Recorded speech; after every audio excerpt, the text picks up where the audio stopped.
Hello guys, আসসালামু আলাইকুম। দেখুন, আমরা এই যে অনেকে যমুনা নদীর নাম শুনছেন, কখনো যমুনা নদী দেখেন নাই, কিন্তু দেখেন আমরা এখন এই যে যমুনা নদীর মাঝামাঝি আছি। ওই যে আমার ভাই, ছোট ভাই নৌকা চালাইতেছে। অনেকেই আছে নৌকা চালাইতে পারে না, কিন্তু আমাদের যমুনার পাশে যাদের বাড়ি ঘর আছে, ছোট বড় সবাই নৌকা চালাইতে পারে। এই যে দেখেন নদীর প্রাকৃতিক সৌন্দর্য।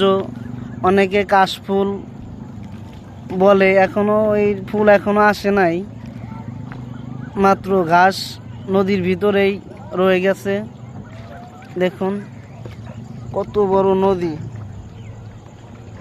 আর কত সৌন্দর্য। দেখেন বিকেল টাইমে এই মুহূর্তে কে চায় না বলে নৌকা একটু ভ্রমণ না করি, কিন্তু আমরা দুই ভাই চাইছি নৌকায় একদম বিকেল টাইমে। এই টাইমে কেউ হয়তো নৌকা চালাইতেই চায় না, তো আমরা দুই ভাই ইচ্ছাকৃতভাবেই চালাই। আমাদের দুই ভাইয়ের অনেক ভালো লাগে।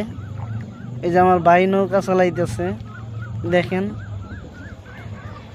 অনেক মজা বিকেল টাইমে। হয়তো আপনারাও যদি আমাদের এলাকায় বাড়িঘর থাকতো, তাইলে আপনারাও দেখলে অনেক মজা পাইতেন। দেখেন নদীর অনেক সৌন্দর্য, কত বড় নদী, অনেক বড় নদী, একদম কোনো কিছু দেখা যায় না। দেখেন সব অন্ধকার, বাড়িঘর অনেক দূরে দূরে, আকাশে মেঘও রয়ে গেছে।